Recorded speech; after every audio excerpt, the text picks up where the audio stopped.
بسم اللہ الرحمن الرحیم۔ السلام علیکم۔ وہ مدینہ منورہ سے آ رہے تھے کہ مسیلمہ کذاب نے انہیں پکڑ لیا اور ان سے پوچھا، محمد صلی اللہ علیہ وآلہ وسلم کے بارے میں تمہارا کیا خیال ہے؟ انہوں نے فوراً جواب دیا، وہ اللہ کے سچے رسول ہیں۔ اس پر وہ بولا، نہیں، یہ کہو مسیلمہ اللہ کا سچا رسول ہے۔ انہوں نے حقارت بھری نظروں سے دیکھا اور فرمایا، تو جھوٹا ہے، مردود ہے۔ اس پر ظالم مسیلمہ نے تلوار کے ایک وار سے ان کا ہاتھ کاٹ ڈالا، پھر ان سے کہا، اب بھی میری بات مانو گے یا نہیں؟ انہوں نے سخت ترین لہجے میں کہا، ہرگز نہیں، تو جھوٹا ہے۔ مسیلمہ کذاب نے اب ان کا دوسرا ہاتھ بھی کاٹ دیا، پھر کہا، اب بھی وقت ہے، میری نبوت کو مان لو۔ یہ صحابی حضرت حبیب بن زید رضی اللہ تعالی عنہ تھے۔ یہ اس بہادر ترین ماں کے بیٹے تھے جو غزوہ احد میں نبی کریم صلی اللہ علیہ وآلہ وسلم کو بچانے کی خاطر کافروں سے لڑی تھیں، اور اس بے جگری سے لڑی تھیں کہ نبی کریم صلی اللہ علیہ وآلہ وسلم ان کی تعریف کرنے پر مجبور ہو گئے تھے۔ آپ صلی اللہ علیہ وآلہ وسلم نے فرمایا تھا، میں جنگ احد میں عمارہ کو اپنے دائیں بائیں لڑتے ہوئے دیکھتا تھا۔ انہی حضرت عمارہ رضی اللہ تعالی عنہ کے بارے میں نبی کریم صلی اللہ علیہ وآلہ وسلم نے دعا مانگی تھی، اے اللہ، عمارہ کو جنت میں میرے ساتھ کیجیے گا۔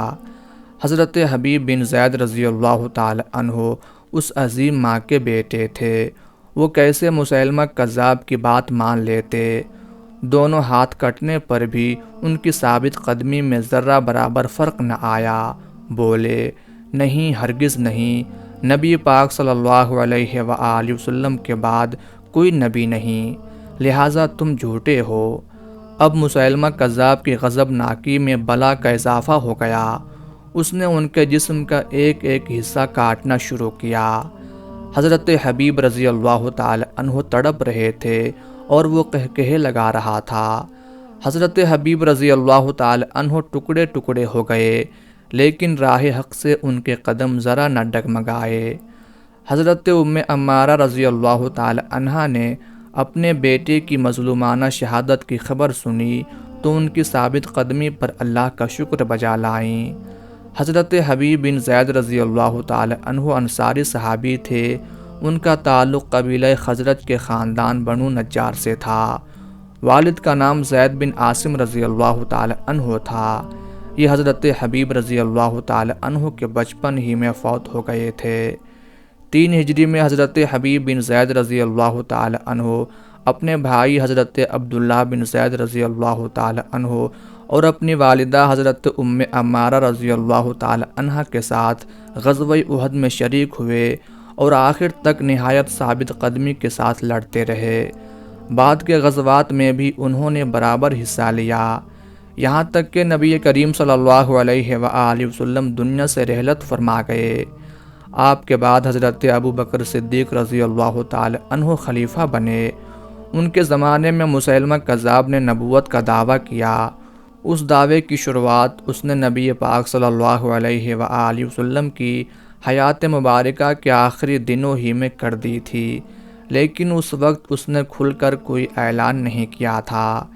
حضرت ابو بکر صدیق رضی اللہ تعالی عنہ خلیفہ ہوئے تو اس نے اپنے نبی ہونے کا اعلان کر دیا۔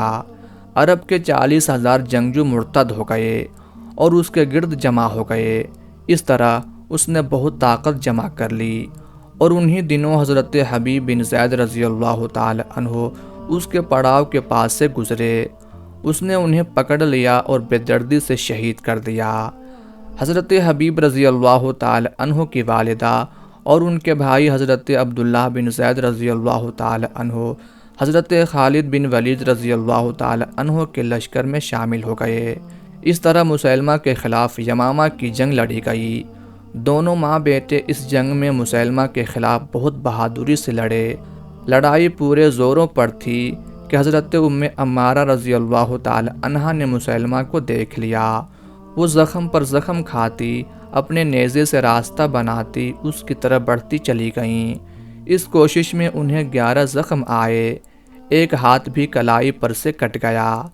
آخر کار مسیلمہ کے نزدیک پہنچ گئیں، اس پر وار کرنا چاہتی تھیں کہ ایک ساتھ مسیلمہ پر 2 وار ہوئے اور وہ گھوڑے سے نیچے جا گرا۔ حضرت ام عمارہ رضی اللہ تعالی عنہ نے مڑ کر دیکھا تو ایک طرف اپنے بیٹے حضرت عبداللہ رضی اللہ تعالی عنہ کو کھڑے پایا، دوسری طرف حضرت وحشی بن حرب رضی اللہ تعالی عنہ کھڑے تھے۔ انہوں نے اپنا نیزہ مسیلمہ پر پھینکا تھا اور اسی وقت حضرت عبداللہ بن زید رضی اللہ تعالی عنہ نے تلوار کا وار اس پر کیا تھا۔ حضرت ام عمارہ رضی اللہ تعالی عنہ اپنے بیٹے کے قاتل اور مسلمانوں کے بدترین دشمن کی موت پر سجدہ شکر بجا لائیں۔ اللہ تعالیٰ کی ان پر بے شمار رحمتیں ہوں، آمین یا رب العالمین۔